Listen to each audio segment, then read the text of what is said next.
제발. 우리 아빠 무덤 건드리지 마세요.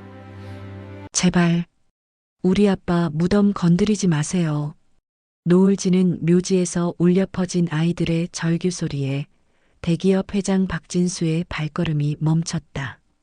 굴삭기 앞을 막아선 남매를 보는 순간 그의 온몸에 전율이 흘렀다. 7살 소녀의 눈빛에서 죽은 아들의 모습이 겹쳐 보였기 때문이다. 3년 전 차 사고로 세상을 떠난 아들 도연. 그런데 이 아이들은 도대체 누구인가? 2025년 가을 강남구 청담동. 박진수 회장은 검은색 마이바흐에서 내려 차가운 바람을 맞았다. 3년 만에 찾는 아들의 무덤이었다. 옆에서 비서 강 실장이 조심스럽게 입을 열었다. 회장님, 새 묘역은 이미 확인해 보셨죠? 응, 명당이라더군. 박진수의 대답은 짧고 딱딱했다. 사실 그는 아들 박도연의 죽음 이후 한 번도 이곳을 찾지 않았다. 찾을 수가 없었다. 며느리 김정희의 말이 아직도 귓가에 맴돌았다. 그 사람 다른 여자 만나고 다녔어요. 저를 배신했어요. 결혼한 지 1년도 안 되어 바람을 피웠다니. 실망과 분노가 밀려왔던 그날, 박진수는 아들에 대한 모든 감정이 무너지는 것을 느꼈다. 하지만 시간이 지나면서 마음이 조금씩 변했다. 그래도 내 아들이었다. 잘못을 했어도 더 좋은 곳에 묻어주고 싶었다.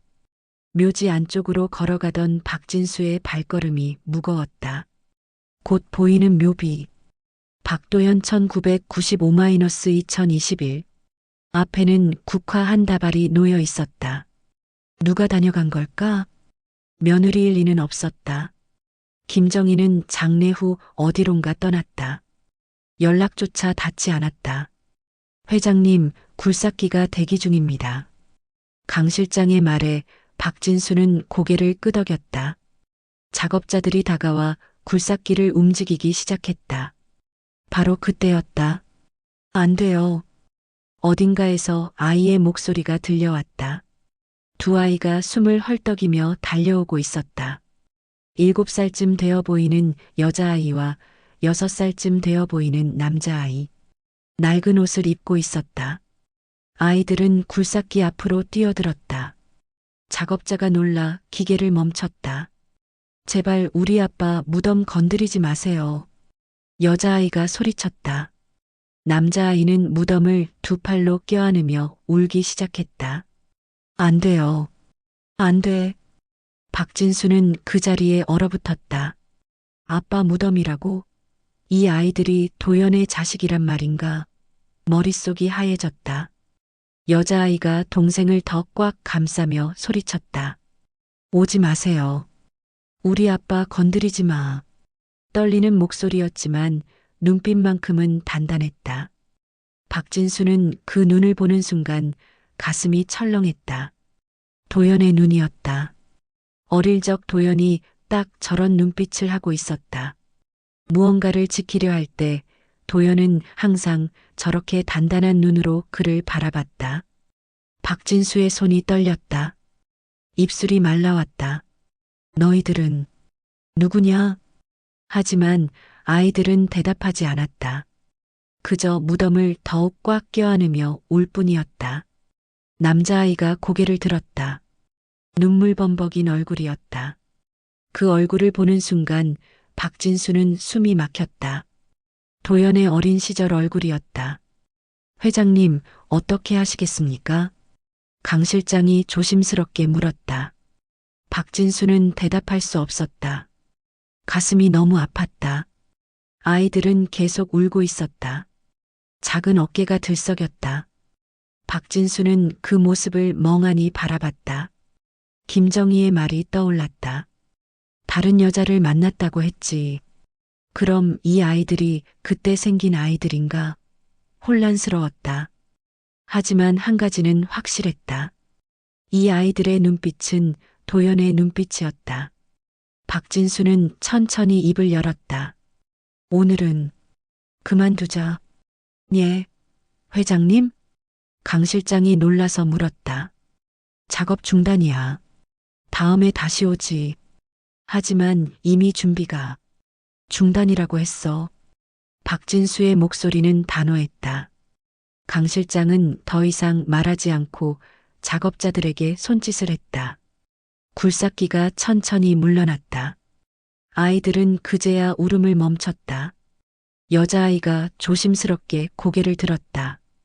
박진수와 눈이 마주쳤다. 박진수는 말을 걸고 싶었다. 하지만 목소리가 나오지 않았다. 무슨 말을 해야 할지 몰랐다. 가자.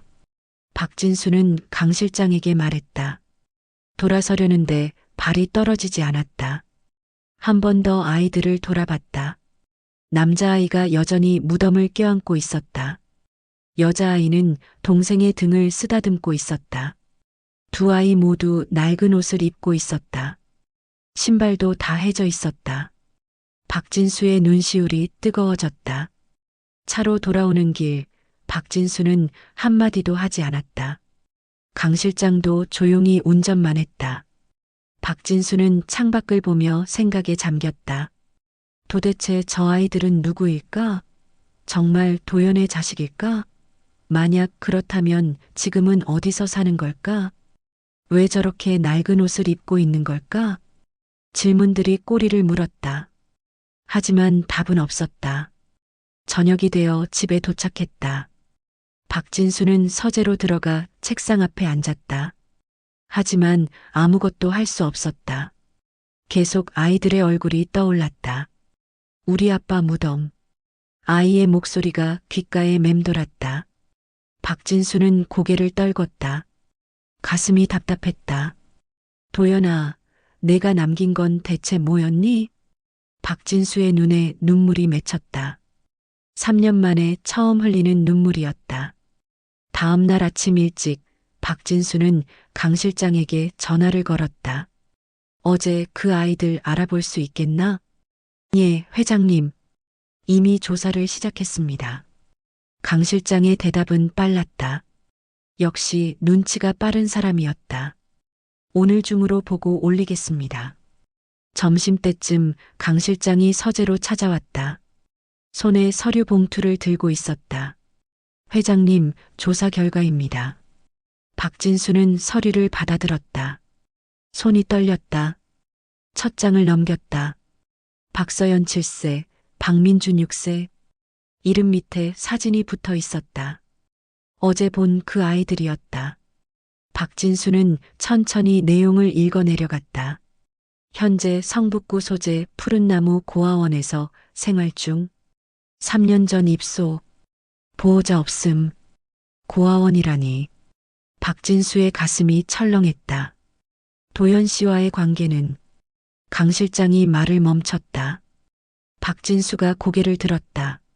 뭔가 호적상으로는 확인되지 않습니다만 고아원 입소 당시 기록을 보면 강 실장이 다음 장을 넘겼다. 입소 사유에 붙인 사망, 모친 부재라고 적혀 있습니다. 그리고 붙인 이름이 말해봐. 박도연입니다. 박진수는 서류를 놓칠 뻔했다. 도연의 아이들이 맞았다. 고아원 측에 따르면 아이들이 자주 묘지를 찾는다고 합니다. 매주 토요일마다요. 매주? 박진수가 되물었다. 강 실장이 고개를 끄덕였다. 네. 고아원장 말로는 아이들이 아빠 보러 간다고 한답니다. 박진수는 서류를 내려놓았다. 가슴이 답답했다. 3년 동안 저 아이들은 매주 도연의 무덤을 찾았던 거다. 그런데 왜 고아원에 있는 걸까? 며느리는 어디 있고? 김정희, 며느리는 뭐라고 하던가? 며느리는 연락이 닿지 않습니다. 장례 후 이사를 갔다고만 들었습니다. 주소는 찾아보겠습니다만. 강 실장이 말을 흐렸다. 박진수는 알 것 같았다. 김정희는 일부러 연락을 끊는 거다. 그 고아원 주소 알지? 예, 회장님. 가자. 박진수는 자리에서 일어났다. 푸른나무 고아원은 낡은 3층 건물이었다. 페인트가 벗겨진 벽, 녹슨 철문. 박진수는 차에서 내려 주변을 둘러봤다. 마당에서 아이들이 놀고 있었다. 저기 있네요. 강 실장이 손가락으로 가리켰다. 구석 벤치에 서연과 민준이 앉아 있었다. 다른 아이들과 어울리지 않고 둘이서만 조용히 있었다. 박진수는 천천히 다가갔다. 발소리를 들은 서연이 고개를 들었다. 박진수와 눈이 마주쳤다. 서연의 얼굴이 굳었다. 민준을 뒤로 감추며 자리에서 일어났다. 왜 여기 왔어요? 서연의 목소리는 경계심으로 가득했다. 박진수는 멈춰섰다. 너희들, 이야기 좀 하고 싶구나. 우리 아빠 무덤 건드리러 온 거예요? 서연이 날카롭게 물었다. 박진수는 고개를 저었다. 아니다. 그냥 너희가 궁금해서. 우리가 왜 궁금해요? 어른들은 다 거짓말쟁이에요. 서연의 말에 박진수는 가슴이 찔렸다. 어른들은 거짓말쟁이. 이 아이는 대체 어떤 일을 겪은 걸까? 민준이 누나 뒤에서 고개를 내밀었다. 박진수를 보더니 다시 숨었다. 너희, 아빠가 도연이니? 박진수가 조심스럽게 물었다. 서연은 대답하지 않았다. 그저 박진수를 경계하는 눈빛으로 바라볼 뿐이었다. 나는 도연의 아버지다. 박진수가 말했다. 서연의 눈이 흔들렸다. 거짓말. 거짓말이 아니야. 정말이다. 그럼 왜 우리를 몰라요? 할아버지면 우리를 알아야죠. 서연의 목소리가 떨렸다. 박진수는 할 말이 없었다. 정말 그랬다. 할아버지라면 손주를 알아야 했다. 미안하다. 나도 너희가 있는 줄 몰랐어. 어른은 다 똑같아요. 약속하고 안 지켜요. 서연이 돌아섰다. 민준의 손을 잡고 건물 안으로 들어가려 했다. 잠깐, 누가 너희를 여기 데려왔니? 박진수가 다급하게 물었다. 서연이 멈췄다. 돌아보지는 않았다. 아빠 아는 이모요. 데려다 줄게 했는데 안 왔어요. 그 이모가 누군데? 몰라요. 얼굴도 기억 안 나요. 서연의 목소리가 가늘게 떨렸다. 그냥 아빠가 안 온다고 했어요. 다시 안 온대요. 박진수는 숨이 막혔다. 김정이었다. 며느리가 이 아이들을 버린 거다. 서연과 민주는 그대로 건물 안으로 사라졌다. 박진수는 그 자리에 서서 멍하니 문을 바라봤다. 가슴이 답답했다. 집으로 돌아오는 길, 박진수는 서연의 말을 곱씹었다. 약속하고 안 지켜요. 도연이 아이들에게 무슨 약속을 했던 걸까? 그리고 김정희는 왜 아이들을 버렸을까? 집에 도착해서도 마음이 편치 않았다. 박진수는 서재에 앉아 생각에 잠겼다. 문득 도연의 유품이 떠올랐다. 장례 후 며느리가 보낸 상자가 창고에 있었다. 한 번도 열어보지 않았다. 열고 싶지 않았다. 하지만 지금은 달랐다. 박진수는 창고에서 상자를 찾아 서재로 가져왔다. 도연 유품이라고 적혀 있었다. 천천히 뚜껑을 열었다. 안에는 옷가지와 서류들이 들어 있었다. 하나씩 꺼내 살펴보던 중 박스 맨 밑에서 낡은 노트 한 권을 발견했다. 표지를 넘기자 도연의 글씨가 보였다. 서연이, 민준이 일기. 박진수의 손이 떨렸다. 심장이 빠르게 뛰었다. 천천히 첫 페이지를 펼쳤다. 2016년 3월 1일. 수진이를 다시 만났다. 대학 때 사귀던 첫사랑이었다. 5년 만이었다. 박진수는 숨을 멈췄다. 계속 읽어 내려갔다. 2016년 9월 3일. 수진이가 임신했다. 내 아이다. 아버지께 수진이와 결혼하고 싶다고 말씀드렸지만 허락하지 않으셨다. 박진수는 일기장을 내려놓았다. 도연이 결혼을 원했던 거다. 자신이 막았던 거였다. 더 읽어갔다. 2017년 1월 15일. 서연이가 태어났다. 내 딸이다. 작은 손이 내 손가락을 꽉 잡았다. 눈물이 났다. 2018년 8월 20일. 민준이가 태어났다. 아들이다. 2019년 3월 12일. 수진이가 세상을 떠났다. 마지막까지 아이들 걱정만 했다. 꼭 잘 키워달라고 했다. 약속했다. 박진수의 눈에 눈물이 맺혔다. 계속 읽었다. 2020년 10월 25일. 김정희와 결혼했다. 결혼식 내내 마음이 무거웠다. 2021년 1월. 김정희가 아이들에게 차갑게 대한다. 서연이가 엄마 무서워요라고 했다. 2021년 10월 5일. 더 이상 이렇게 살 수 없다. 김정희와 이야기를 했다. 아이들을 학대하지 말아달라고 했다. 2021년 10월 18일. 내일 아버지께 모든 걸 말씀드려야겠다. 서연이와 민준이를 정식으로 내 아이로 인정받고 싶다. 떳떳하게 키우고 싶다. 아버지, 사랑은 죄가 아닙니다. 거기서 글이 끝났다. 도연은 다음날 사고를 당했다. 박진수는 일기장을 덮었다. 눈물이 주르륵 흘러내렸다. 도연아, 내가 내 결혼을 막았구나. 박진수는 책상에 엎드려 울었다. 3년 동안 쌓였던 오해가 무너졌다. 도연은 바람을 피운 게 아니었다. 자신의 아이들을 지키려 애쓰고 있었던 거다. 그리고 모든 건 자신이 시작한 일이었다. 다음 날 아침, 박진수는 일찍 눈을 떴다. 밤새 도연의 일기를 다시 읽었다. 읽을수록 가슴이 아팠다. 아들이 혼자 얼마나 힘들었을까? 그리고 저 어린 아이들은 얼마나 무섭고 외로웠을까? 서재 책상 위에 놓인 일기장을 보며 박진수는 생각에 잠겼다. 김정희가 아이들을 학대했다는 내용이 계속 머릿속을 맴돌았다. 서연이가 엄마 무서워요라고 했다. 민준이는 말도 잘 안 하려 한다.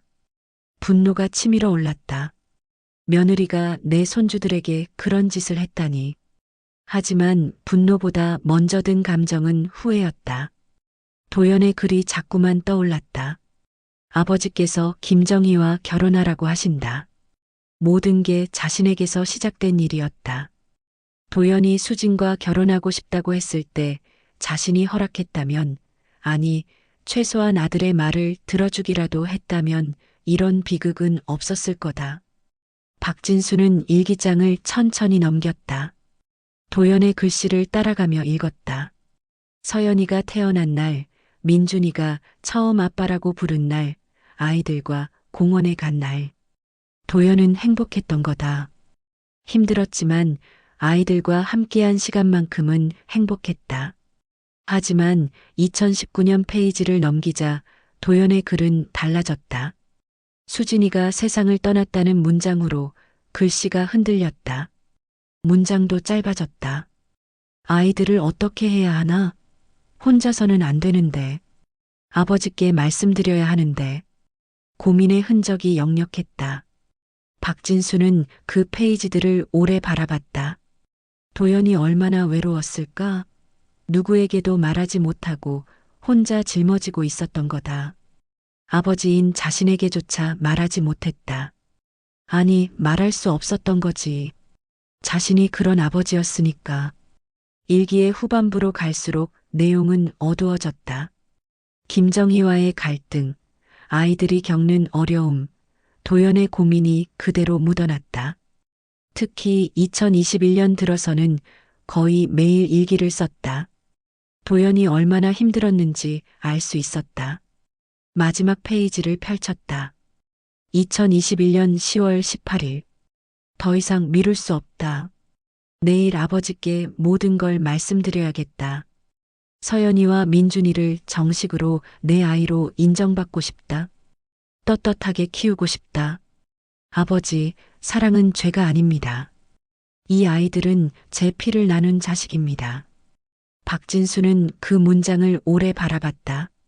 내일 하지만 그 내일은 오지 않았다. 도연은 다음날 사고를 당했다. 자신에게 모든 걸 말하려던 바로 그날에 문득 이상한 생각이 들었다. 하필 그날 우연치고는 너무 절묘했다. 박진수는 고개를 저었다. 아니야, 그럴 리 없어. 그냥 불행한 우연이었을 거야. 하지만 마음 한구석이 불편했다. 며느리가 아이들을 버렸던 것, 거짓말을 했던 것, 유산을 챙겨 도망친 것. 그 여자라면 혹시 박진수는 다시 고개를 저었다. 추측만으로는 안 된다. 강 실장에게 전화를 걸어 며느리를 찾아보라고 했다. 점심때쯤 강 실장이 서재로 찾아왔다. 손에 서류 봉투를 들고 있었다. 며느리는 서울을 떠난 것으로 보입니다. 장례 직후 계좌에서 큰 금액을 인출했고 그 후로 행적이 끊겼습니다. 유산을 챙기고 도망친 거였다. 강 실장이 다음 서류를 꺼냈다. 고아원 기록이었다.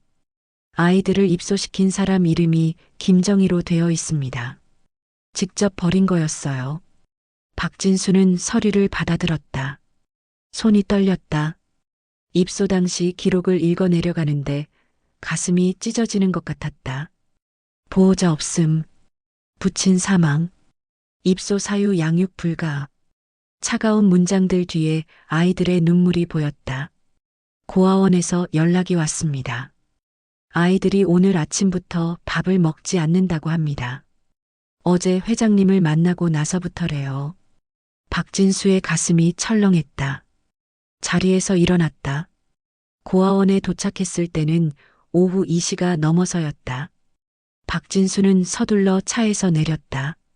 원장이 안내를 받아 2층으로 올라갔다. 복도 끝 작은 방 앞에 섰다. 문을 두드렸다. 안에서 아무 대답이 없었다. 다시 두드렸다. 잠시 후 작은 발소리가 들렸다. 문이 조금 열렸다. 서연의 얼굴이 보였다. 눈이 빨갛게 부어 있었다. 경계하는 눈빛으로 박진수를 바라봤다. 너희 걱정돼서 왔다. 밥을 안 먹는다며? 서연은 대답하지 않았다. 상관없어요라고만 했다. 문을 닫으려 했다. 박진수가 재빨리 문을 잡았다. 들어가도 되겠냐? 서연이 고개를 저었다. 싫어요. 어른들은 다 똑같아요. 말만 하고 가버려요. 박진수는 가슴이 아팠다. 그 말이 맞았다. 어제 자신은 말만 하고 그냥 가버렸다. 아이들에게 또 상처를 줬던 거다. 박진수는 가방에서 일기장을 꺼냈다. 서연에게 보여줬다. 내 아빠가 쓴 일기야. 너희 이야기가 가득 담겨 있어. 서연의 눈이 커졌다. 천천히 손을 뻗었다. 떨리는 손으로 일기장을 받아들였다. 표지를 쓰다듬으며 눈물을 흘렸다. 아빠, 글씨예요. 문이 조금 더 열렸다. 민준이가 누나 뒤에서 고개를 내밀었다. 조심스럽게 다가왔다. 박진수를 올려다봤다. 박진수는 무릎을 꿇었다. 아이들 눈높이에 맞췄다. 들어가도 되겠니? 이 일기를 읽어주고 싶어. 서연이 잠시 망설이다가 고개를 끄덕였다. 방은 작고 낡았다. 2층 침대 하나와 작은 책상이 전부였다. 벽지는 군데군데 찢어져 있었다. 창문으로 들어오는 햇살만 밝았다. 박진수는 바닥에 앉았다. 아이들도 조심스럽게 앞에 앉았다. 일기장을 펼쳤다. 천천히 읽기 시작했다. 서연이가 태어난 날 도연의 기쁨이 글에 담겨 있었다. 서연의 눈에서 눈물이 흘러내렸다. 민준도 눈을 반짝이며 할아버지를 바라봤다. 박진수는 계속 읽었다. 도연이 아이들과 보낸 시간들, 주말마다 만나러 갔던 이야기들, 서연이가 처음 걸었던 날, 민준이가 처음 아빠라고 불렀던 날, 아이들은 박진수의 목소리에 귀를 기울였다. 때로는 웃었다. 아빠가 그랬어요라고 서연이 말했다. 맞아요. 공원 갔어요라고 민준이 고개를 끄덕였다. 아이들에게도 그 기억들이 있었다. 행복했던 시간들, 아빠와 함께였던 날들. 박진수는 한참을 읽었다. 목이 메었다. 중간중간 멈춰야 했다.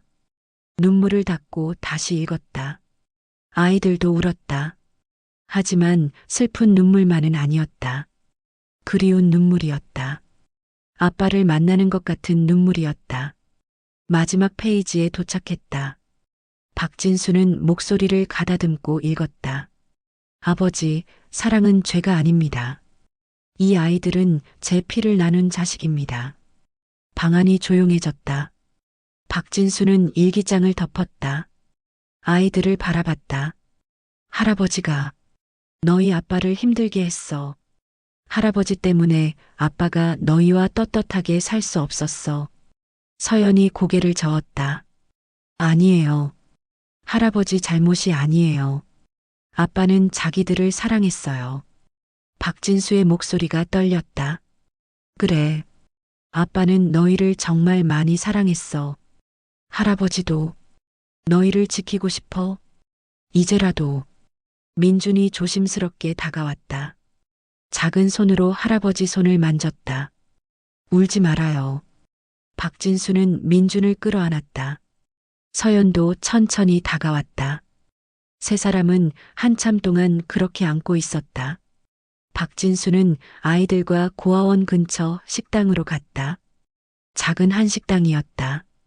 서연과 민준은 박진수 양옆에 앉았다. 메뉴판을 보던 서연이 조심스럽게 말했다. 전 괜찮아요. 배고프지 않니? 서연은 고개를 저었다. 그냥 비싸요. 박진수는 가슴이 아팠다. 7살 아이가 돈 걱정을 하다니. 걱정하지 마. 할아버지가 사줄 테니까 먹고 싶은 거 다 시켜. 민준이 눈을 반짝이며 물었다. 정말이에요? 박진수는 고개를 끄덕였다. 뭐든지 다 괜찮아. 불고기와 된장찌개, 계란찜을 시켰다. 음식이 나오자 아이들은 정신없이 먹었다. 얼마나 배가 고팠을까? 박진수는 아이들이 먹는 모습을 바라봤다. 마음이 무거웠다. 3년 동안 이 아이들은 어떻게 살았을까? 식사를 마치고 고아원으로 돌아왔다. 박진수는 원장실로 갔다. 원장이 차를 내왔다. 아이들과 좋은 시간 보내셨나요? 박진수는 고개를 끄덕였다. 원장님께 여쭤볼 게 있습니다. 아이들이 처음 왔을 때 일을 기억하시나요? 원장이 잠시 생각하더니 고개를 끄덕였다. 기억합니다. 3년 전이었죠. 여자분이 아이들을 데리고 왔어요. 30 중반쯤 되어 보였습니다. 아이들 아버지가 돌아가셨다고 하더군요. 자신도 사정이 어려워 아이들을 돌볼 수 없다고 했어요. 그 여자 이름을 기억하시나요? 원장이 서랍에서 파일을 꺼냈다. 페이지를 넘기다가 한 곳에서 멈췄다. 여기 있네요. 김정희라고 적혀 있습니다. 박진수는 숨이 막혔다. 며느리였다. 며느리가 직접 왔던 거다. 그때 아이들 상태는 어땠나요? 원장의 목소리가 낮아졌다. 많이 겁먹어 있었습니다. 특히 큰 아이가. 서연이가 동생을 꼭 안고 있더군요. 울지도 않고 말도 안 했어요. 그 여자분이 가고 나서도 한참 동안 문 앞에서 서 있었어요. 아빠가 데리러 올 거라고 믿었나 봅니다. 박진수는 고개를 떨궜다. 가슴이 찢어지는 것 같았다. 그 후로는 어땠나요? 적응하는데 시간이 오래 걸렸습니다. 밥도 잘 안 먹고 다른 아이들과도 어울리지 않았어요. 서연이가 계속 민준이만 돌봤습니다. 지금도 그런가요? 많이 나아지긴 했는데 여전히 둘이만 있으려 해요. 토요일마다 묘지에 가는 것도 그래서 허락했어요. 그게 아이들한테 유일한 위로거든요. 박진수는 한참 아무 말도 하지 못했다. 원장이 조심스럽게 물었다. 회장님께서는 아이들과 어떤 관계시죠? 친할아버지입니다. 하지만 3년 동안 몰랐어요. 며느리가 숨겼거든요. 원장이 한숨을 쉬었다. 이제야 알게 되셨다니 안타깝네요. 서연이와 민준이는 좋은 아이들이에요. 많이 힘들었을 텐데도 서로를 잘 돌봤어요. 데려가고 싶습니다. 원장이 고개를 끄덕였다. 물론이죠. 친할아버지시니까요. 다만 법적 절차가 필요합니다. 후견인 지정이나 양육권 같은 것들. 집으로 돌아오는 차 안에서 박진수는 강 실장에게 말했다. 변호사 연락해. 손주들 양육권 관련해서 상담이 필요해. 강 실장이 대답했다. 알겠습니다. 그리고 조심스럽게 말을 이었다. 며느리에 대해 조사하다가 좀 이상한 걸 발견했습니다. 뭔가 도연 씨 사고 당일 기록입니다. 강 실장이 태블릿을 건넸다. 박진수는 화면을 들여다봤다. 이게 뭔가 도연 씨 휴대폰 통화 기록입니다. 사고 당일 아침 며느리와 통화가 여러 번 있었어요. 박진수는 기록을 자세히 봤다. 2021년 10월 19일. 도연이 사고를 당한 날이었다. 오전 7시 30분, 8시, 8시 15분. 세 번의 통화가 있었다. 통화 내용은? 그건 알 수 없습니다. 다만 이상한 게 더 있어요. 강 실장이 다음 화면을 넘겼다. 사고 직후 며느리가 대형 병원이 아닌 작은 병원으로 이송을 지시했다는 기록이 있습니다. 박진수의 눈빛이 변했다. 뭐라고? 구급대원 보고서입니다. 며느리가 전화로 가까운 병원으로 가라고 지시했어요. 하지만 사고 현장에서 가까운 대학병원이 있었는데도요. 박진수는 태블릿을 내려놓았다. 손이 떨렸다. 그게 무슨 뜻인지 아나? 강 실장이 조심스럽게 말했다. 확실하지는 않지만 혹시 일부러 늦게 치료받게 한 건 아닌가 하는 의심이 듭니다. 박진수는 눈을 감았다. 차가운 분노가 온몸을 감쌌다. 더 조사해. 사고 기록, 병원 기록, 전부 다. 강 실장이 대답했다. 알겠습니다. 그리고 경찰 쪽에도 연락해봐. 사고 재조사가 가능한지. 차 안은 조용했다. 박진수는 창밖을 바라봤다. 도연의 얼굴이 떠올랐다. 설마 김정희가 일부러. 박진수는 고개를 저었다. 아니야. 그럴 리 없어. 아무리 그래도 그렇지. 하지만 의심은 지울 수 없었다. 며느리는 아이들을 버렸던 여자였다. 도연을 배신했던 여자였다. 거짓말로 박진수를 속였던 여자였다. 그 여자라면 정말 그랬을지도 모른다. 저녁이 되어 박진수는 서재에 앉았다. 도연의 일기장을 다시 꺼내 펼쳤다. 마지막 페이지를 봤다. 내일 아버지께 모든 걸 말씀드려야겠다. 내일. 그 내일은 오지 않았다. 도연은 그날 세상을 떠났다. 빈 페이지 뒤에서 작은 사진 한 장을 발견했다.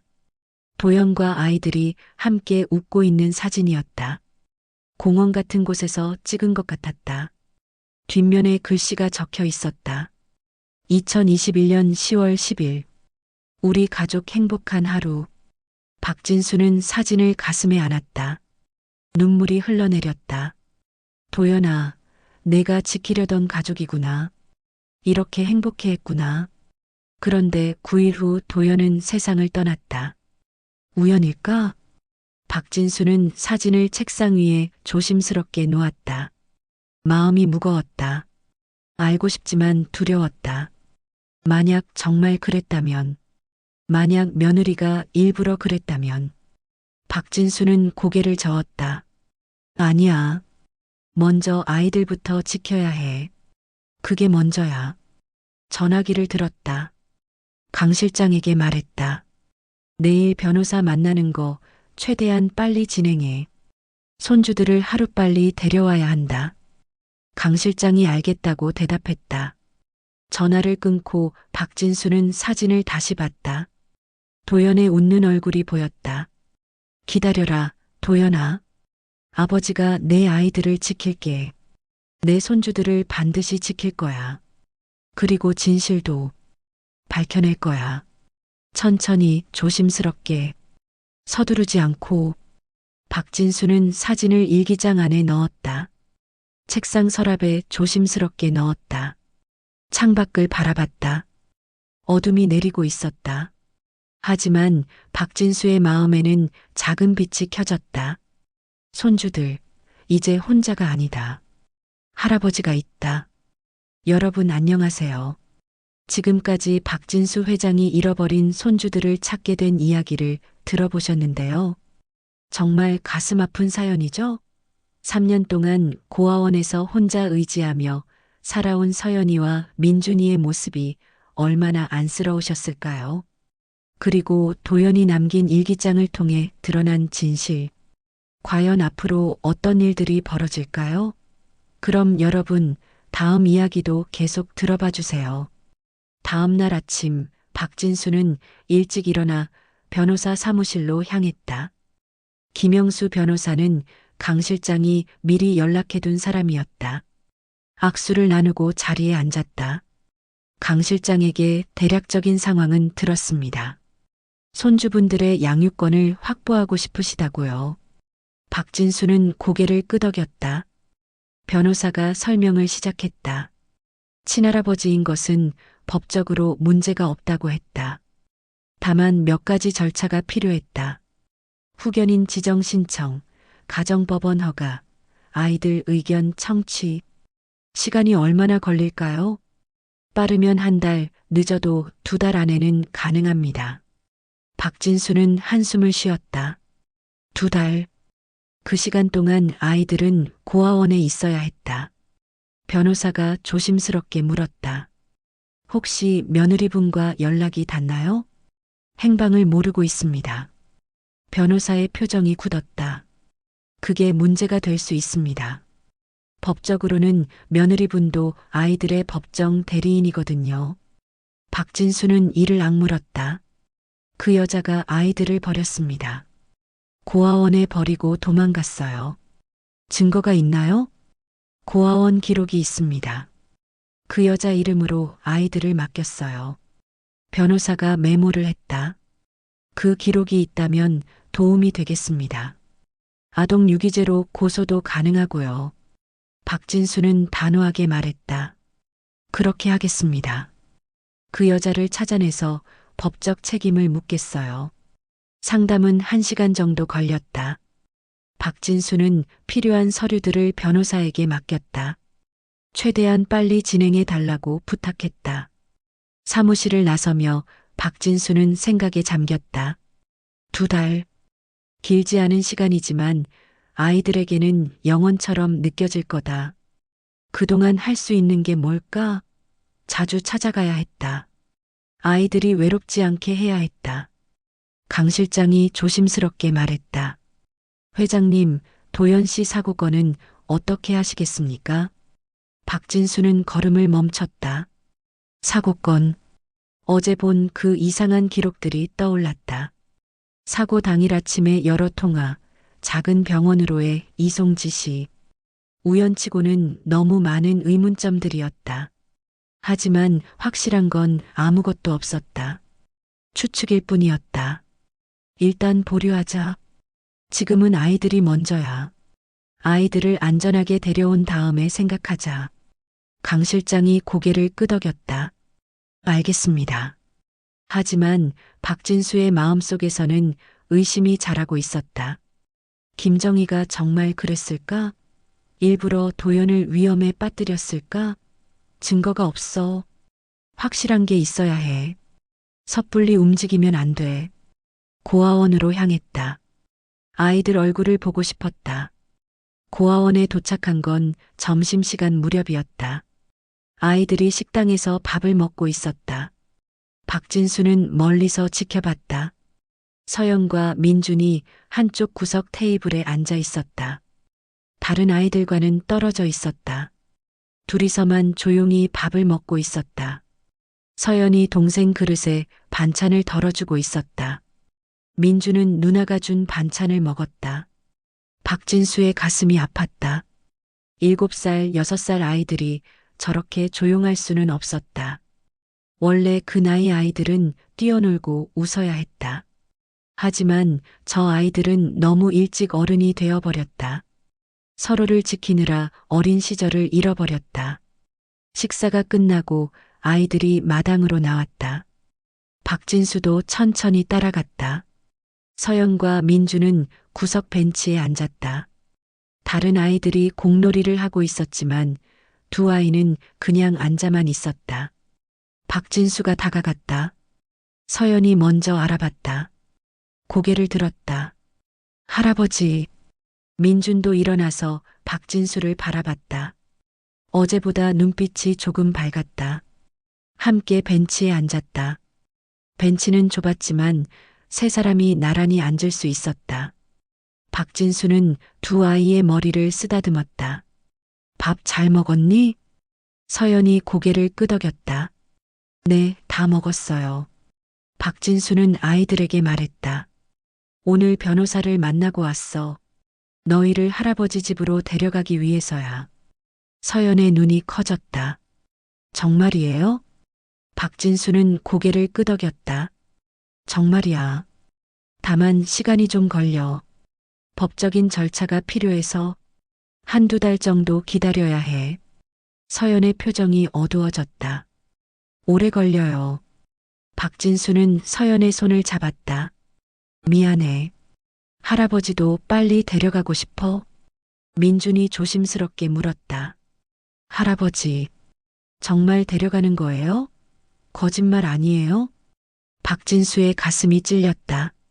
아이들이 얼마나 많이 배신당했으면 이렇게 물을까. 박진수는 민준을 안았다. 거짓말 아니야. 약속해. 서연이 새끼손가락을 내밀었다. 약속해요. 박진수는 서연의 작은 손가락에 자신의 손가락을 걸었다. 도장 찍고 확인했다. 민준도 손가락을 내밀었다. 박진수는 민준과도 약속했다. 세 사람은 서로의 손가락을 걸고 약속을 확인했다. 박진수는 아이들과 한참을 앉아 있었다. 말은 많지 않았다. 그냥 함께 있는 것만으로도 좋았다. 가을바람이 불었다. 서연이 민준의 옷깃을 여며줬다. 동생을 챙기는 모습이 야무졌다. 박진수는 생각했다. 저 아이들에게 어린 시절을 돌려줘야 한다고. 걱정 없이 뛰어놀 수 있게 해줘야 한다고. 동생을 챙기지 않아도 되게 해줘야 한다고. 그게 도연이 원했던 거였다. 해가 기울 무렵 박진수는 고아원을 나섰다. 아이들이 손을 흔들며 배웅했다. 내일도 와요? 자주 올 거야. 약속해. 한 달이 흘렀다. 박진수는 매일 고아원을 찾았다. 비가 오나 눈이 오나 빠짐없이 갔다. 처음에는 1시간 정도만 머물렀다. 아이들과 이야기를 나누고 함께 산책을 했다. 시간이 지나면서 박진수는 더 오래 머물렀다. 점심을 함께 먹고 책을 읽어주고 그림을 그렸다. 서연과 민준도 조금씩 변했다. 처음에는 조심스러웠다. 할아버지가 정말 계속 올까 의심했다. 하지만 박진수가 약속을 지키자 아이들도 마음을 열기 시작했다. 서연은 할아버지에게 학교 이야기를 했다. 민주는 할아버지 손을 먼저 잡았다. 어느 날 박진수가 고아원에 갔을 때였다. 민준이 달려와 안겼다. 할아버지, 크게 불렀다. 다른 아이들이 쳐다봤다. 민주는 신경 쓰지 않았다. 할아버지 품에 안겨 웃었다. 박진수의 가슴이 따뜻해졌다. 이 아이가 이렇게 밝게 웃을 수 있구나. 서연도 달라졌다. 예전처럼 항상 긴장하지 않았다. 동생만 챙기지도 않았다. 가끔 다른 아이들과 어울려 놀기도 했다. 박진수가 오면 달려와 안겼다. 할아버지 손을 잡고 마당을 걸었다. 학교에서 있었던 일을 신나게 이야기했다.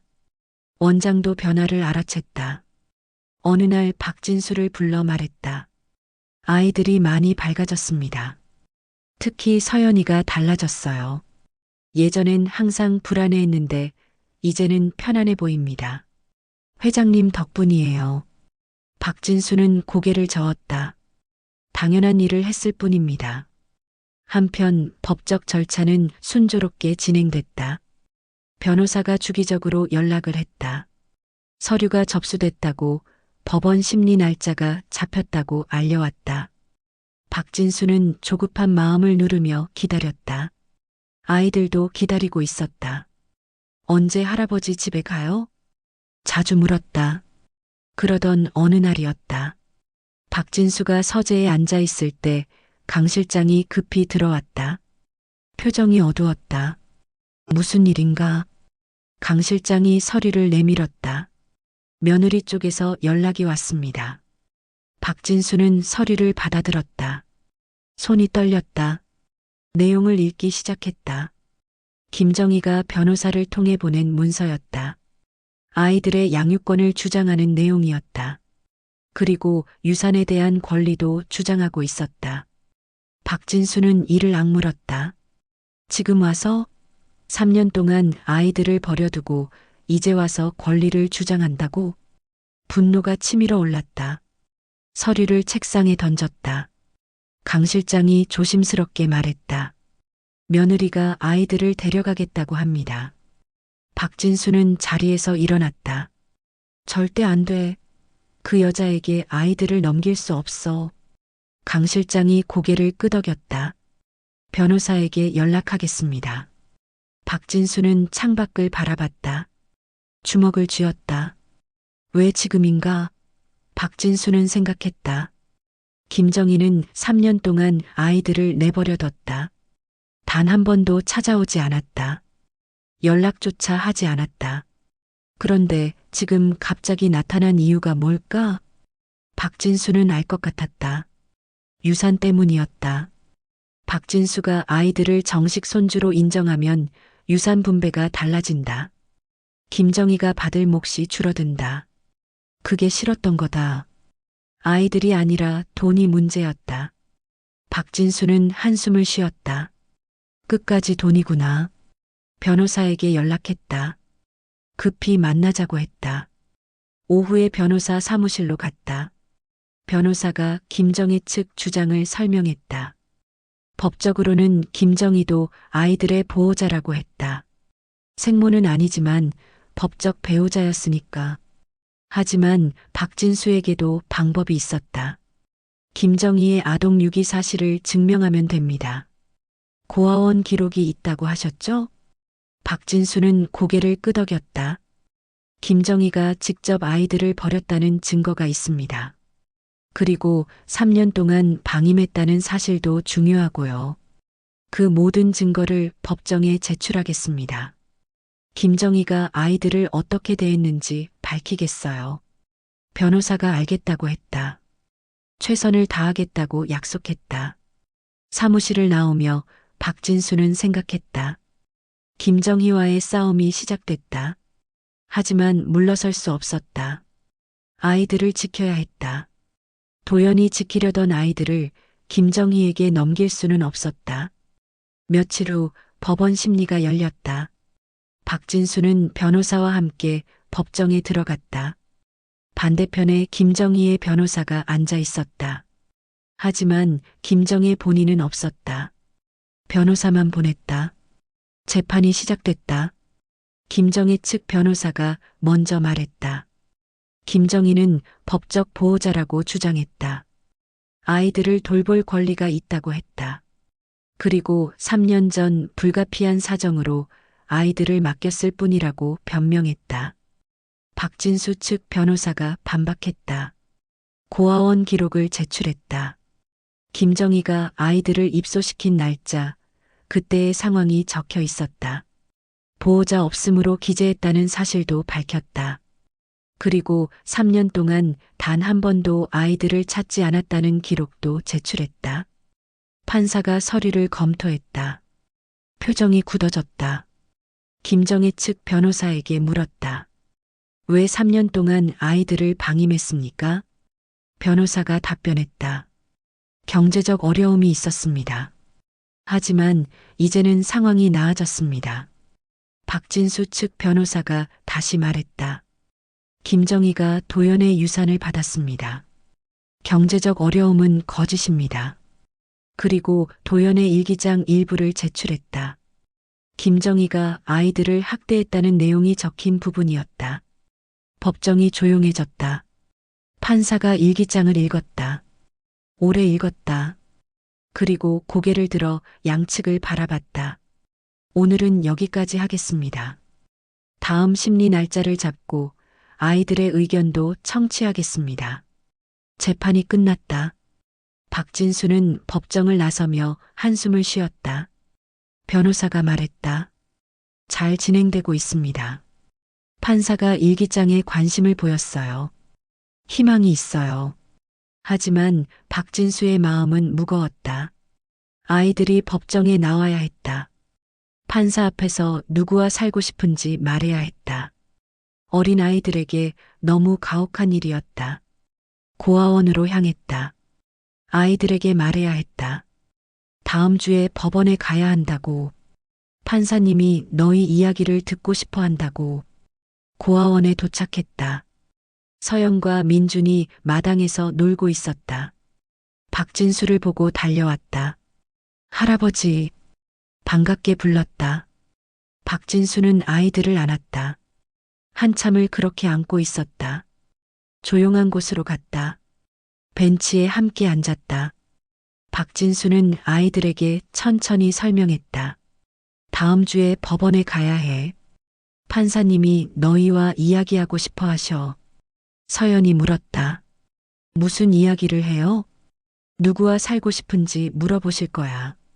할아버지랑 살고 싶은지 아니면 다른 사람이랑 살고 싶은지.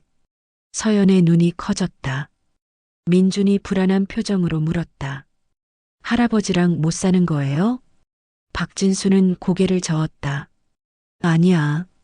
그러려고 법원에 가는 거야. 너희가 할아버지랑 살고 싶다고 말하면 돼. 서연이 조용히 말했다. 할아버지랑 살고 싶어요. 민준도 고개를 끄덕였다. 할아버지랑 살 거예요. 박진수는 두 아이를 안았다. 고마워. 할아버지도 너희랑 살고 싶어? 하지만 한 가지 더 말해야 할 게 있었다. 박진수는 조심스럽게 입을 열었다. 법원에 다른 사람도 와. 아빠와 결혼했던 이모가 온대. 서연의 얼굴이 굳었다. 그 이모예요? 우리 여기 데려온 이모예요? 박진수는 고개를 끄덕였다. 그래, 그 이모야. 서연이 민준을 끌어안았다. 민준이 떨고 있었다. 무서워요. 박진수는 두 아이를 꼭 안았다. 무서워하지 마. 할아버지가 있어.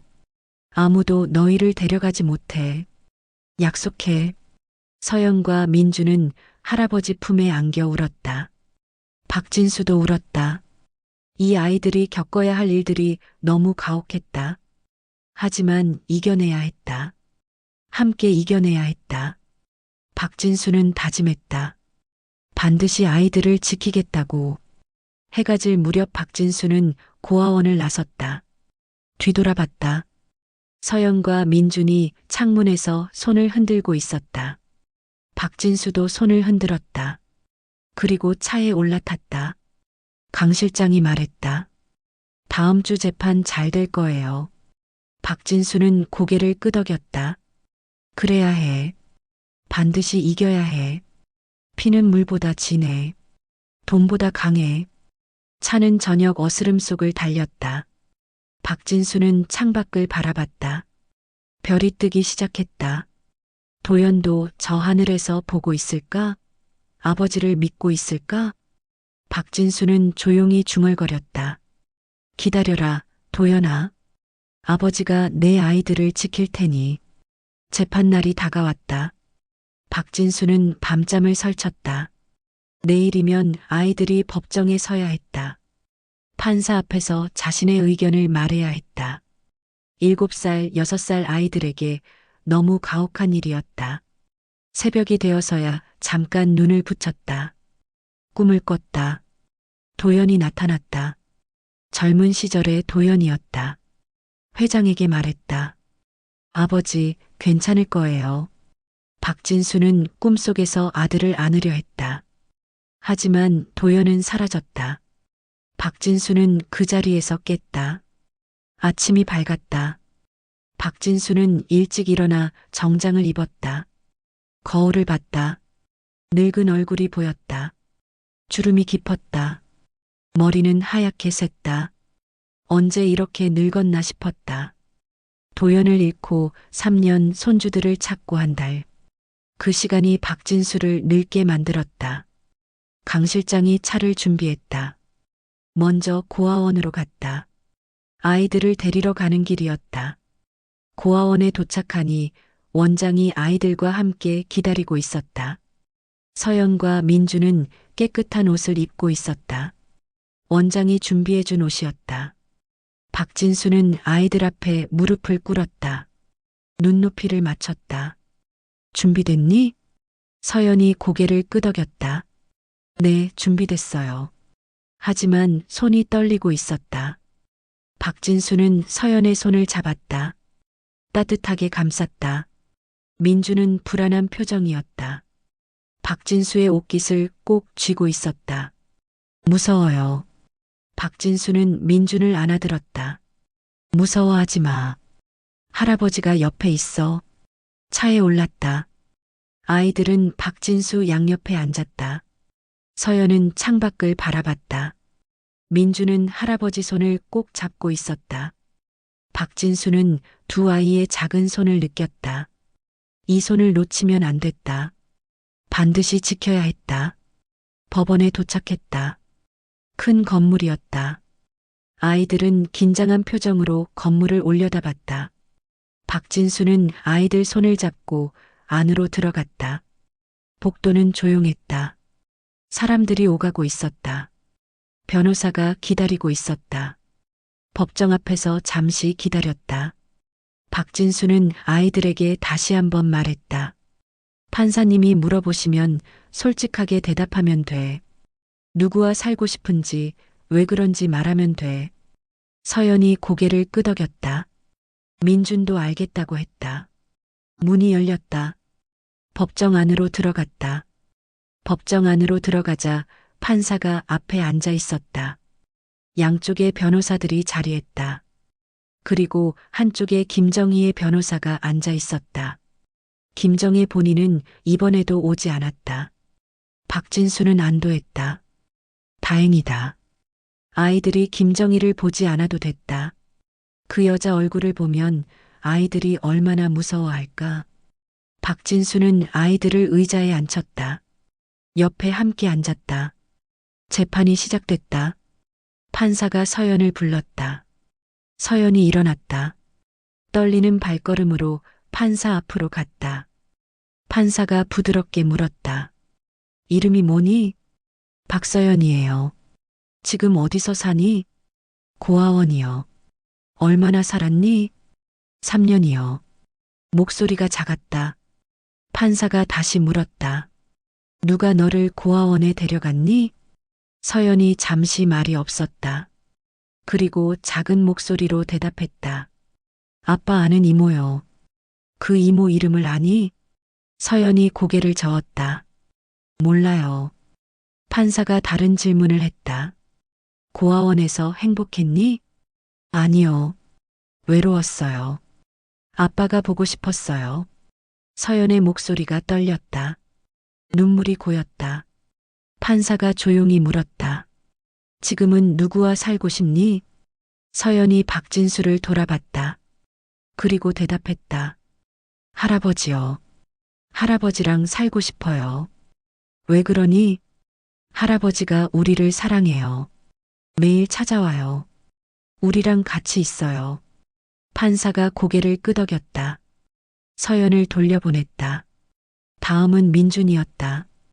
민준이 일어났다. 더 떨고 있었다. 판사 앞으로 가는데 다리가 후들거렸다. 박진수는 가슴이 아팠다. 판사가 민준에게도 물었다. 이름이 뭐니? 박민준이에요. 누나랑 같이 고아원에 사니? 민준이 고개를 끄덕였다. 네, 누나랑 같이 살아요. 너는 누구와 살고 싶니? 민준이 박진수를 돌아봤다. 눈에 눈물이 가득했다. 할아버지요. 할아버지랑 살고 싶어요. 왜 그러니? 할아버지가 좋아요. 할아버지가 우리 안아줘요. 할아버지가 약속 지켜요. 민준의 목소리는 떨렸지만 또렷했다. 박진수는 눈물을 참을 수 없었다. 고개를 숙였다. 판사가 아이들을 돌려보냈다. 두 아이는 박진수 곁으로 돌아왔다. 박진수는 아이들을 안았다. 잘했어. 정말 잘했어. 김정혜 측 변호사가 일어났다. 발언을 시작했다. 하지만 힘이 없었다. 아이들의 증언이 너무 명확했다. 변호사는 경제적 능력을 이야기했다. 김정희가 안정적인 수입이 있다고 주장했다. 하지만 판사는 듣지 않았다. 판사가 최종 발언을 했다. 아이들의 의견이 가장 중요합니다. 그리고 지난 3년간의 방임도 심각합니다. 판결은 2주 후에 나온다고 했다. 재판이 끝났다. 법정을 나서며 박진수는 한숨을 쉬었다. 변호사가 말했다. 잘 됐어요.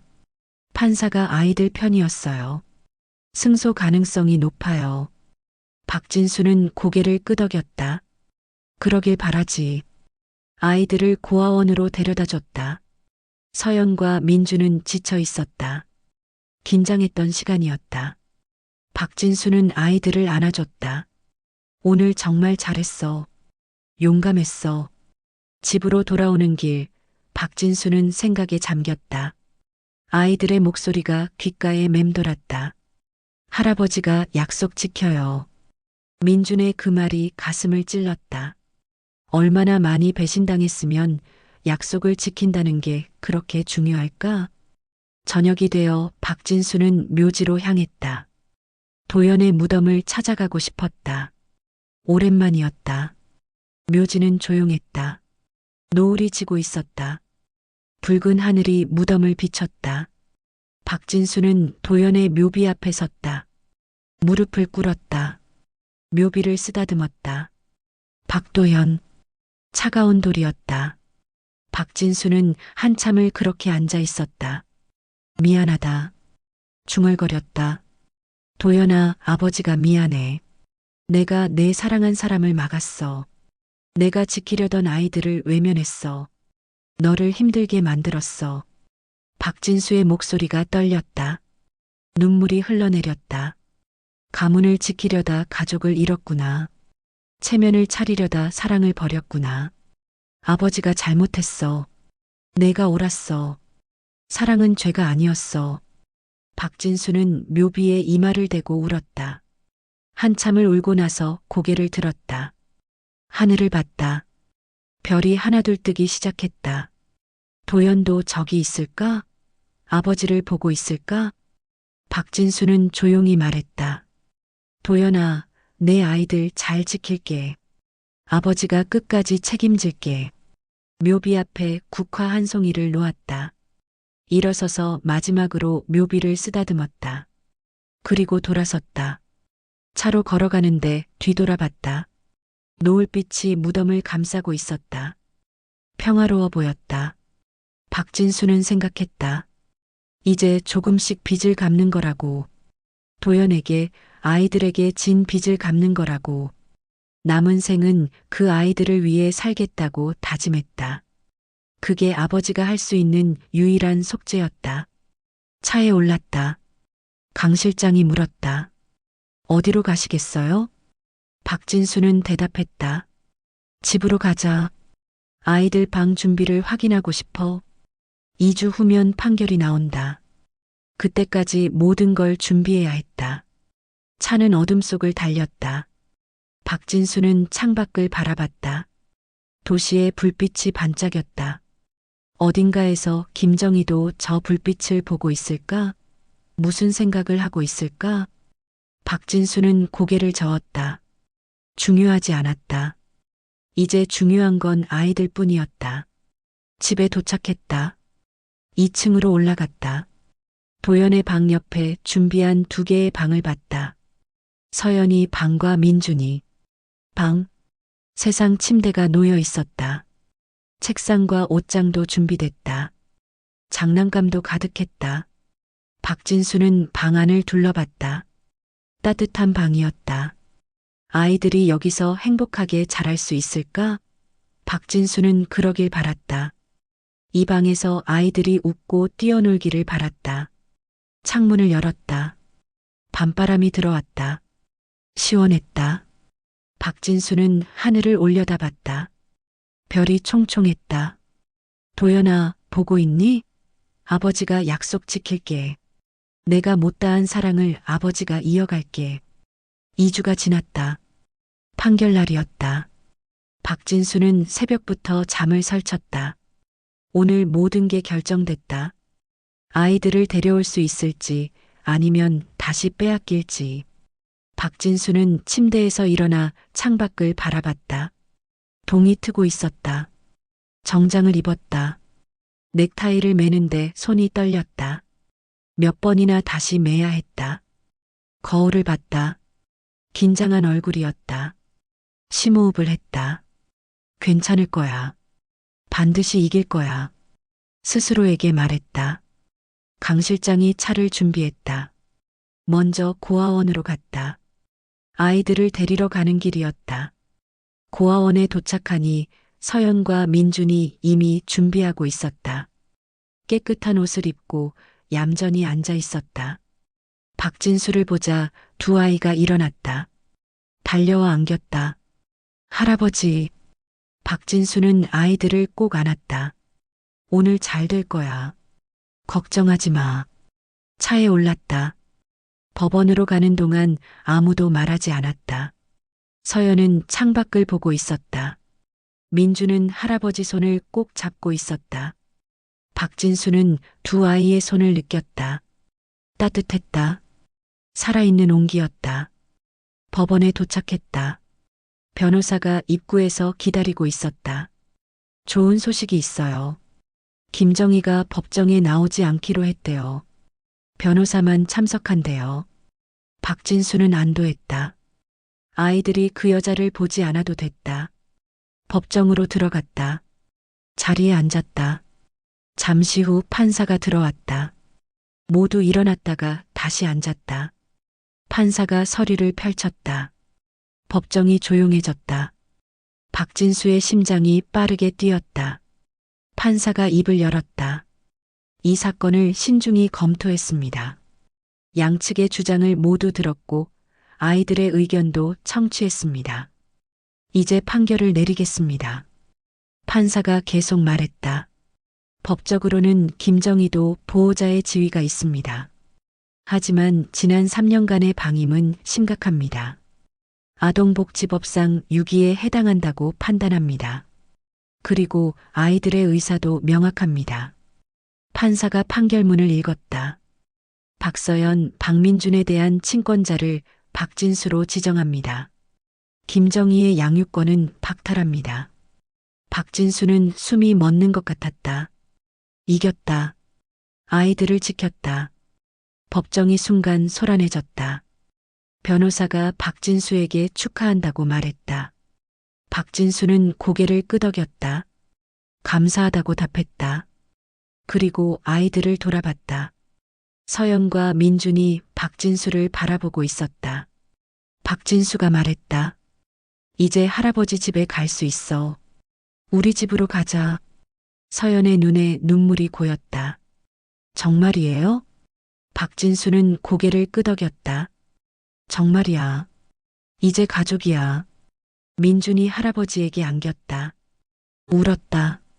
서연도 울었다. 박진수도 눈물을 흘렸다.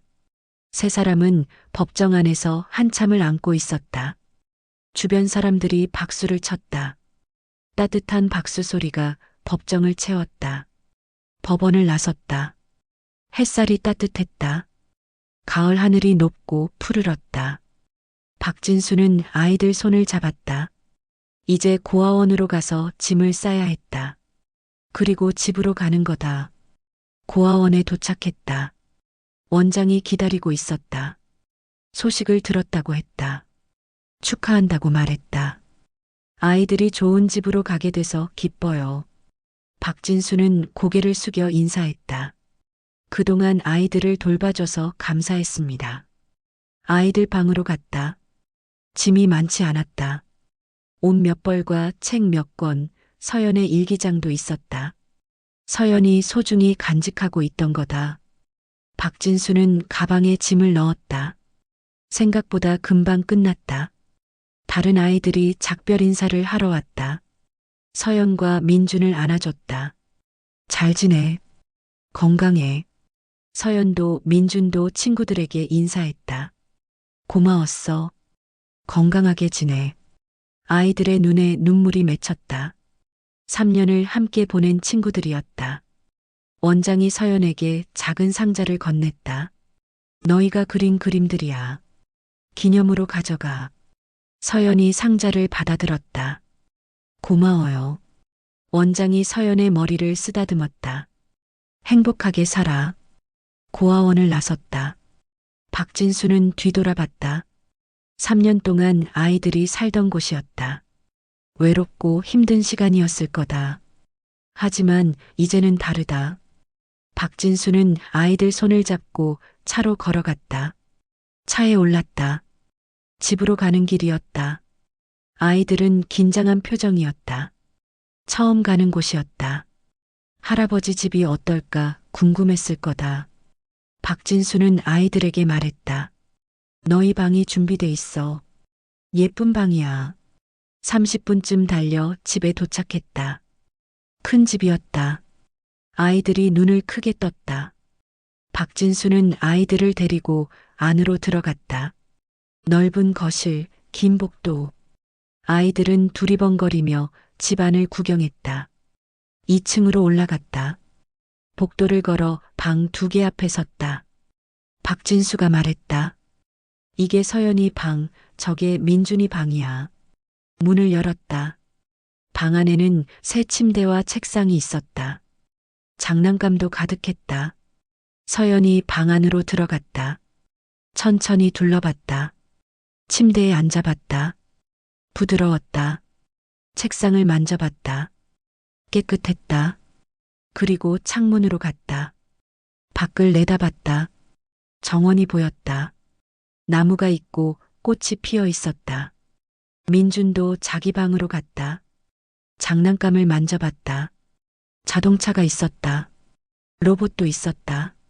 민준이 로봇을 들어 올렸다. 신기한 표정이었다. 박진수가 물었다. 마음에 드니?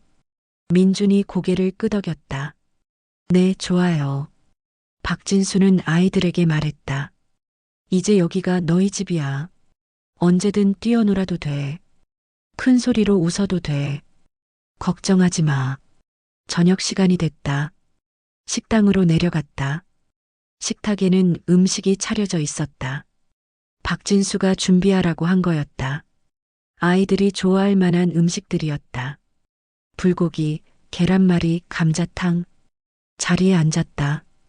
박진수가 아이들 그릇에 밥을 담아줬다. 반찬도 올려줬다. 많이 먹어. 아이들은 조심스럽게 먹기 시작했다. 맛있니? 서연과 민준이 고개를 끄덕였다. 맛있어요. 식사를 하며 박진수는 아이들을 바라봤다. 식탁에 함께 앉아 밥을 먹는 모습. 이게 가족이구나. 이게 도연이 원했던 거구나. 박진수의 눈시울이 뜨거워졌다. 밤이 됐다. 아이들을 씻기고 잠옷을 입혔다. 서연과 민준을 각자 방으로 데려갔다. 침대에 눕혔다. 이불을 덮어줬다. 박진수가 물었다. 편하니? 아이들이 고개를 끄덕였다. 박진수는 서연에게 말했다. 잘 자. 내일 아침에 보자. 서연이 조용히 말했다. 할아버지, 고마워요. 박진수는 서연의 이마에 입을 맞췄다. 천만에. 민준에게도 같은 말을 했다. 민준도 고맙다고 중얼거렸다. 불을 끄고 방을 나왔다. 복도에 서서 두 방을 바라봤다. 아이들이 자고 있는 방. 이제 이 집에 생명이 돌아왔다. 웃음소리가 들릴 거다. 발소리가 울릴 거다. 박진수는 도연의 방으로 갔다. 문을 열고 들어갔다. 그대로였다. 3년 전 그대로. 박진수는 책상 앞에 앉았다. 도연의 사진이 놓여 있었다. 젊은 시절의 도연이었다. 박진수가 사진을 집어들었다. 도연의 얼굴을 쓰다듬었다. 그리고 조용히 말했다. 도연아, 아버지가 약속 지켰어. 내 아이들 데려왔어. 이제 할아버지가 잘 키울게. 박진수는 계속 말했다. 미안했어. 내가 힘들 때 곁에 없었어. 내가 사랑한 사람을 인정하지 않았어. 하지만 이제 알았어. 사랑은 죄가 아니야. 내 말이 맞았어. 창문을 열었다. 밤바람이 들어왔다. 하늘을 올려다봤다. 별이 반짝이고 있었다. 박진수는 중얼거렸다. 도연아, 편히 쉬어. 아버지가 내 목까지 살게. 내 아이들과 함께. 노을질 무렵은 묘지를 찾았다. 마지막으로 도연에게 인사하고 싶었다. 무덤 앞에 섰다. 국화 한 다발을 놓았다. 그리고 무릎을 꿇었다. 오래 앉아 있었다. 말은 하지 않았다. 그냥 함께 있는 것만으로 충분했다. 노을이 무덤을 비쳤다. 붉은 빛이 따뜻했다. 박진수는 일어났다. 마지막으로 묘비를 쓰다듬었다. 그리고 돌아섰다. 걸어 나오는데 뒤돌아보지 않았다. 이제 앞만 보고 가야 했다. 차에 올랐다. 집으로 가는 길이었다. 박진수는 생각했다. 남은 생은 아이들을 위해 살겠다고. 웃음소리 가득한 집을 만들겠다고. 그게 도연에게 하는 마지막 약속이라고. 집에 도착했다. 2층으로 올라갔다. 아이들 방을 살짝 열어봤다. 서연과 민준이 깊이 잠들어 있었다. 편안한 얼굴이었다. 박진수는 미소 지었다. 서재로 갔다. 도연의 일기장을 꺼냈다. 마지막 문장을 다시 읽었다. 아버지, 사랑은 죄가 아닙니다. 박진수는 일기장을 가슴에 안았다. 창밖을 바라봤다. 별이 총총했다.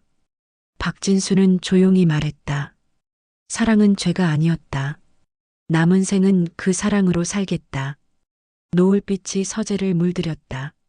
박진수의 그림자가 길게 드리워졌다. 하지만 이제 혼자가 아니었다. 아래층에는 아이들이 있었다. 내일 아침이면 웃음소리가 들릴 거다.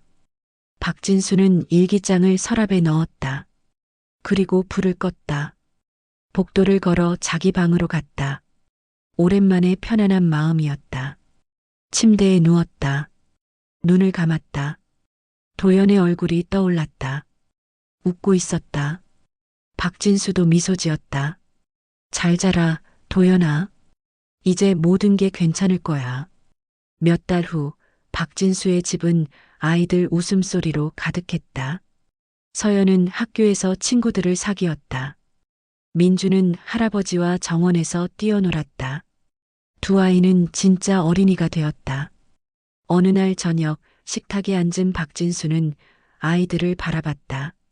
서연이 민준에게 반찬을 덜어주고 있었다. 하지만 이제는 의무가 아니라 사랑이었다. 할아버지, 내일 학교에서 가족 그리기 숙제가 있어요.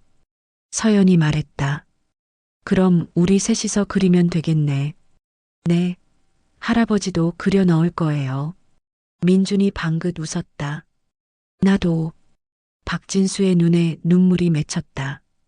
하지만 이번에는 슬픔이 아니라 행복의 눈물이었다. 창밖으로 별이 반짝이고 있었다. 도연도 저곳에서 웃고 있을 것 같았다. 그렇게 박진수는 잃었던 가족을 되찾았다. 그리고 아이들은 진정한 집을 찾았다. 사랑은 정말 죄가 아니었다. 여러분, 오늘 이야기 어떠셨어요? 박진수 회장이 처음 그 작은 아이들을 만났을 때부터 지금까지 정말 많은 일들이 있었네요. 도연이 남긴 일기장을 통해 드러난 진실, 그리고 김정이라는 여자의 배신까지. 이 모든 이야기를 듣다 보니 우리 삶에서도 비슷한 순간들이 있다는 걸 느낍니다. 때로는 우리도 박진수 회장처럼 고정관념에 사로잡혀 진정 소중한 것들을 놓치곤 하죠. 가문의 체면이나 세상의 시선 때문에 사랑하는 사람의 마음을 제대로 보지 못할 때도 있고요. 하지만 정말 중요한 건 결국 사랑이고 가족이라는 걸 이 이야기가 다시 한번 일깨워 준 것 같아요. 서연이와 민준이가 할아버지와 함께 진짜 가정을 이루게 된 모습을 보면서 늦었다고 생각할 때가 진짜 가장 빠른 때라는 말이 떠올랐습니다. 박진수 회장이 늦은 나이에나마 손주들에게 진정한 사랑을 베풀 수 있었던 것처럼 말이에요. 우리도 살아가면서 다양한 선택의 순간을 만나게 됩니다. 그때마다 체면보다는 진심을, 이익보다는 사랑을 선택할 수 있는 용기가 필요한 것 같아요. 그리고 실수했다면 늦었다고 포기하지 말고 진심으로 다시 시작하는 것도 중요하고요. 여러분께도 오늘 이 이야기가 작은 위로와 지혜가 되었으면 좋겠습니다. 그럼 오늘도 들어주셔서 감사하고요. 구독과 좋아요 부탁드립니다.